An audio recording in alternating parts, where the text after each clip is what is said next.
guys, this is Mr. Joshy J, and this is your driver ratings and team ratings for the British Grand Prix. All drivers and teams covered as I rate them out of 10. Please note, I do not give out half scores, I only give out between 0 and 10. So let's get started, shall we? Let's start off with McLaren, Mercedes. McLaren, Lando Norris, I'm going to give a 9. Yes, P3 in qualifying, P1 in the race. He has finally won his home Grand Prix, the one he can tick off his list, the one he's been desperate to win. I mean, qualifying was not the best, but in the race, once Oscar Piastri had that penalty, he looks very comfortable, Lando Norris, and controlled the rest of the race. And you have to say, you have to give Lando Norris huge credit. Since he's made contact with his teammate in Canada, he has come out fighting. I mean, that could have mentally destroyed him, but if anything, it's motivated him even more. So yeah, 9 I'm going to go for. Oscar Piastri, now I am marking you down. 6. I mean, what were you thinking? P2 in qualifying, P2 in the race. I have to say, in the race he well and truly screwed himself over. That brake check, what are you doing? Seriously. Now, when I was watching the race in real time, I thought that penalty was a bit harsh, but looking back at it, I completely get why they gave the penalty. He, literally almost come to a stop. You know, Max literally overtook him, and because Oscar backed off so much. I mean, yeah, that was shocking by Oscar Piastri. No excuses, and because of that, Lando Norris is closing down his championship lead. Terrible by Oscar Piastri. McLaren, as a team, 1 and 2 at Silverstone, brilliant. I'm not quite going to go 10 because of what Oscar Piastri did, but I'll give them a 9 for their team rating. On to Scuderia Ferrari, Charles Leclerc 2. I mean, what a shocking weekend he had, honestly. And he cannot seem to drive in mixed conditions. He qualified P6 behind his teammate Lewis Hamilton, and in the race P14, just like last season at Silverstone. Nowhere near good enough by Charles Leclerc this weekend. So mucky. And if you are a Scuderia Ferrari driver, you have to be doing a lot better than that. I gave Charles Leclerc a lot of credit this season, but that was a disgrace. Honestly. So too. On to Lewis Hamilton. I'm going to give Lewis Hamilton a 7. Yes, P5 in qualifying, P4 in the race. His run at podiums does come to an end at Silverstone. He had Charles Leclerc's number all weekend, so I say he's a Lewis Hamilton fan. I am quite happy that. Was I disappointed he missed out on the podium? Yes, of course I was. Missing out on the podium at your home race is always a kick in the teeth, isn't it? But, P4, and definitely starting to get some confidence in this Ferrari now. So I think things are slowly going in a step in the right direction now for my driver. Ferrari as a team rating, yeah, I'll give them a 7. Obviously, I'm marking us down because how poor Charles Leclerc was this weekend. He was abysmal. Let's get it right. On to Red Bull 33. I'm going to give 33 a 7. I mean, qualifying was absolutely amazing. How on earth he stuck that car on pole position, Max, was unbelievable. So, yeah, fair play. But in the race, the setup he had, it just was not working. He could not get any grip on his tyres, then he drops it after the restart. Span went down to about P9 or P10. It's maybe because Oscar Piastri brakes so hard. His tyres were cold, but yeah, being a difficult race, but still did well to finish P5, so yeah, I'll give him a 7. On to 1-1, Yuki Tsunoda, I'll give him a 2. I mean, he qualified a bit higher than expected, so that was a bit of a positive, but the race, it didn't really go to plan at all, did it? You know, made contact with Ollie Behrman, got the penalty, and yeah, again, a weekend to forget really for 1-1 Yuki Tsunoda, but qualifying was a positive. Red Bull's rating, I'll give them, yeah, about a 6 out of 10, you know, because obviously Max scored all the points again, and 1-1 absolutely nowhere in the race again. So yeah, I'll give them a 6. On to Mercedes, George Russell, 63, and Kimi Antonelli, I'm going to give them both a 5 each. I mean, George Russell, I mean, in qualifying was a positive. He qualified to P4. He took the tyre gamble, just like what Charles Leclerc did in the race at the start. First goal is paying off, but then when the conditions changed, it's an absolute disaster, and it is a mucky race really by 63, so that's why I'm going to give him a 5. Kimi Antonelli, 5. I mean, just, oh, this guy, seriously, he's going on the run of bad luck at the moment. He just cannot seem to catch a break, can he? I mean, qualifying, yeah, made it through to Q3, but in the race got hit by Isaac Hadjar, too much damage, retired, so yeah, I gave him a 5. And Mercedes rating, 5, by an average by them this weekend, honestly.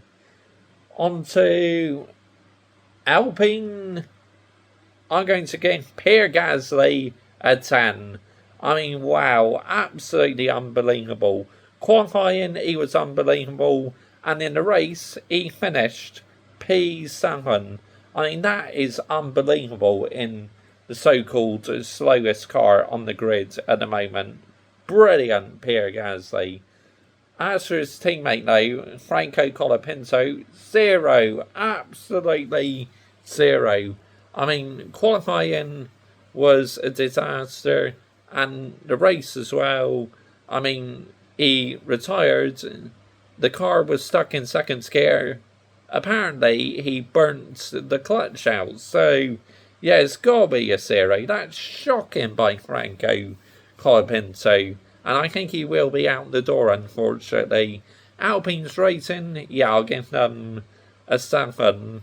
On to Aston Martin, Fernando Alonso. I'm going to give Fernando Alonso a 9. I mean, qualifying, he was good again. And in the race, absolutely fantastic. So, 9. On to Daddy Boy, Lance Stroll. I'm going to give him an 8. I mean, wow. When do I give Lance Stroll that high rating? I mean, qualifying was okay-ish as well. The race, in these changeable conditions, absolutely superb. And no matter what you think of Lance Stroll, you have to give him credit, because he can definitely drive in the wet. So, yeah, I'm going to give Lance Stroll an 8. Aston Martin's team rating, yeah, I'll give them an 8. I thought it was a really solid weekend for Aston Martin. I really did. On to Racing Bulls, Liam Lawson, 5. I mean, he retired literally in the first lap of the race, made contact with Esteban Ocon. Ocon had nowhere to go, really, so just an unfortunate racing incident, really. Isaac Hadjar, 2. I mean, Isaac Hadjar just cannot seem to drive in the wet conditions, can he? Qualifying was a bit of a struggle, then in the race made that really poor error. It's quite a heavy impact, but thankfully he was okay. But yeah, really poor that by Isaac Hadjar. And Racing Bull's rating 5, by average, really, by them this weekend with the double DNF. On to Kicksauber. Oh, here we go. My subscriber, F1 Fan Fanatic Rants, is going to be so over the moon about this one. Nico Hulkenberg, 10. Absolute 10 for Nico Hulkenberg, getting his first ever podium in F1. Look, me, I'm a Lewishausen fan, but in some ways I'm very happy that Nico Hulkenberg beat my driver to the podium, because to see him on the podium for the first time ever was fantastic. And Sauber's final year in F1 before they become Audi, get on the podium, yes! And of course Sauber being part of the Ferrari family as well. It's great to see them doing well, you know, like a Ferrari junior team from the past doing so well in their final season in the sports before they become Audi. So yeah, I'm buzzing, man. Absolutely buzzing for Nico Hulkenberg, 10. As his teammate Gabriel Bortoleto, 0. Absolutely 0. I mean, he had a mucky FP1 practice session, or FP3, whatever it was, then in the race, yeah, just dropped it on the slick tyres. A really bad weekend for Gabriel Bortoleto. So the superstars from Austria, Liam Lawson and Bortoleto, had an absolute stinker and hooks this weekend. It's just unfortunately that's how racing goes sometimes. Onto the Haas cars. Ollie Behrman and Esteban Ocon, I'm going to give them both a 6. I mean, Ollie Behrman, look, he did very well in qualifying, but what he did in FP3 was nowhere near sustainable. And obviously, I am an Ollie Behrman fan as well, but I'm calling out my other favourite driver for this. That is totally unacceptable. You literally screwed yourself over. You could have been on for some really strong points, and then you went and did that in FP3, had the penalty. Yeah, mucky by Ollie Behrman. What was that? Seriously. Just missed out on the points in the race. Esteban Ocon, like I said, 6 for him as well. I mean, just, yeah, he made contact with his teammate. Look, I don't think it was Esteban Ocon's fault, okay, because we'll get on to Williams in a second, but one of their drivers, what they did was unacceptable, and I will be throwing the book at him. Yeah, so Haas rating this weekend, I'll give them about a 5, by an average, really. On to, did I give Kicksauber a rating? I think I forgot to give them a rating, didn't I? Yeah, Kicksauber, I'll give them a 7, you know, because Nico Hulkenberg, brilliant. Gabriel Bortoleto, weekend to forget. But yeah, by an average weekend, really, for Haas. On to, well, here at Williams HQ, it really is not going our own way at the moment, is it? Oh, dear me. Alexander Albon, I'll give him a 7. I mean, I thought he was decent in qualifying and in the race as well. Yeah, did a decent job, finished in the points. Carlos Sainz, the smooth operator, 4. I mean, what were you doing in the race? I mean, you were weaving, and that's why you caused the 2 Haas cars to make contacts. That was shocking, honestly, by the smooth operator. And Williams' team rating this weekend is 6. So, yeah, that's the driver ratings done. Team ratings done. We now have a couple weeks break before we head over to one of my favourite other tracks next, Belgium, Spa. And then straight after Hungary, then it's the summer break time. And then after the summer break, we are off to Monza, baby. The team in red's home race. So some exciting tracks coming up. There really are. But let me know your ratings down below. If you like my ratings, great. If not, then cry. I don't care. Bye-bye.